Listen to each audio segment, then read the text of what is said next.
Hey guys, welcome to episode 129 of the Fan School exclusive. This is the Smackdown Rebound 21. Top dedication, Sourcey 90 and Nicholas Bevian. Also a special shout out today to Shelby and Norman at Potter Watch. It is a MySpace fan site. I'll post a link to it in the video description. After you're done watching my video, you should definitely go add them to your friends list if you do have a MySpace.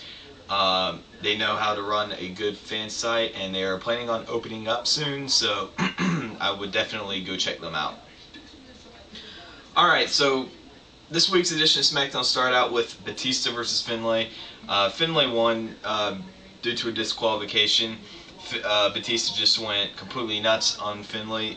No rating, did not think it deserved a rating, but basically it was more build toward a Royal Rumble match. Batista will be in it. He just said, you know, for every kick he landed on Finlay, he would say, oh, this one's John Cena, this one's Shawn Michaels, So, that's what that was done for.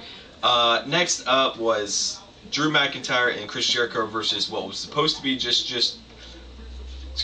what was supposed to be just John Morrison, but ended up being John Morrison and R-Truth, because Teddy Long came out and changed the match.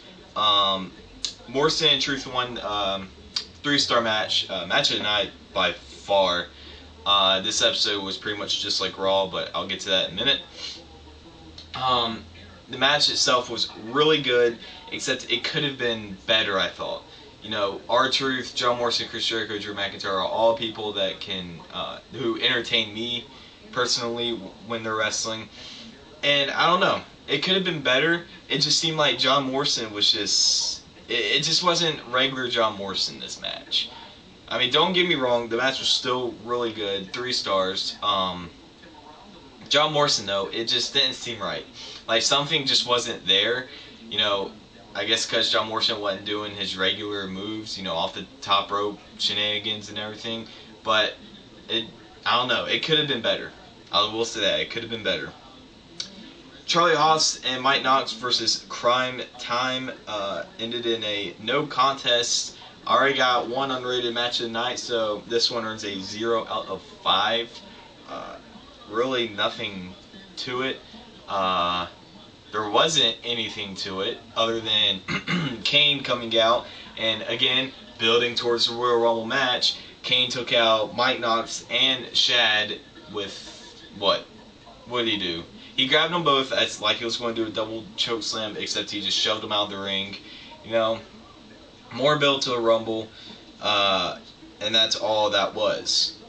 Next up was the Great Khali and Matt Hardy versus the Hart Dynasty. And yes, folks, unfortunately, the team of Matt Hardy and the Great Khali defeated the Hart Dynasty.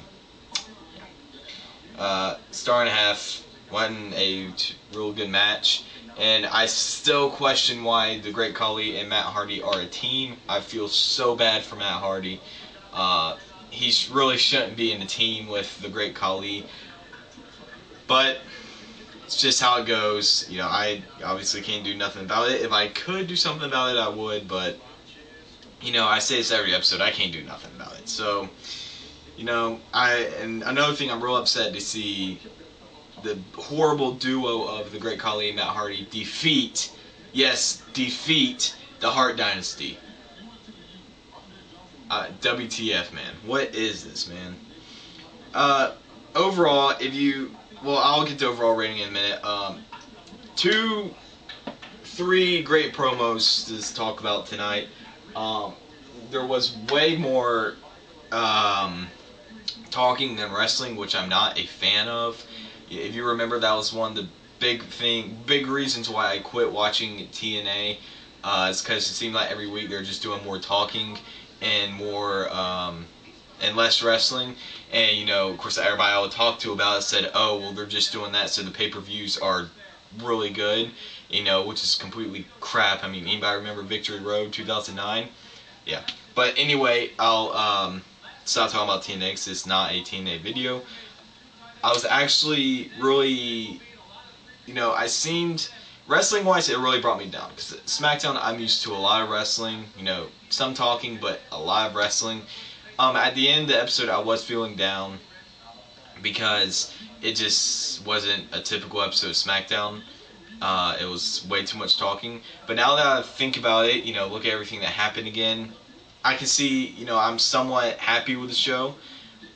Still bummed about there not being almost any wrestling besides the tag team match between Morrison and R-Truth and versus Jericho and McIntyre.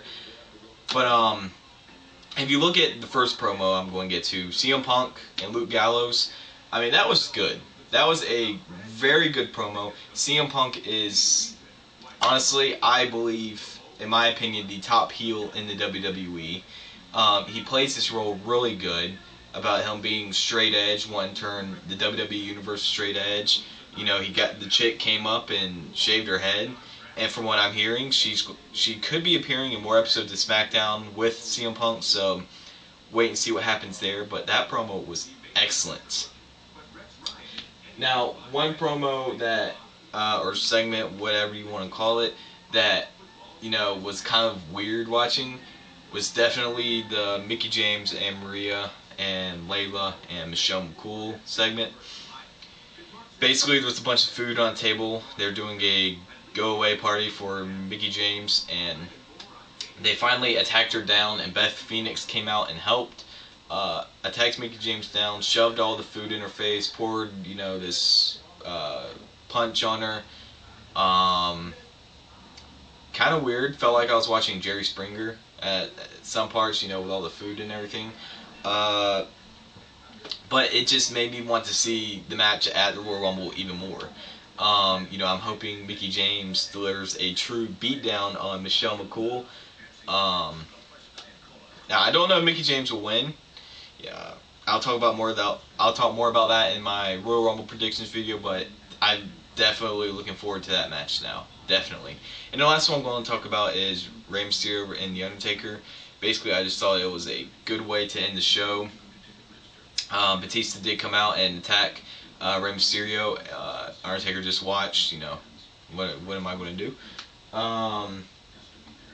So definitely was a good build towards the Royal Rumble, even though I'm not really looking forward to the match. I felt the build for it during that segment was good.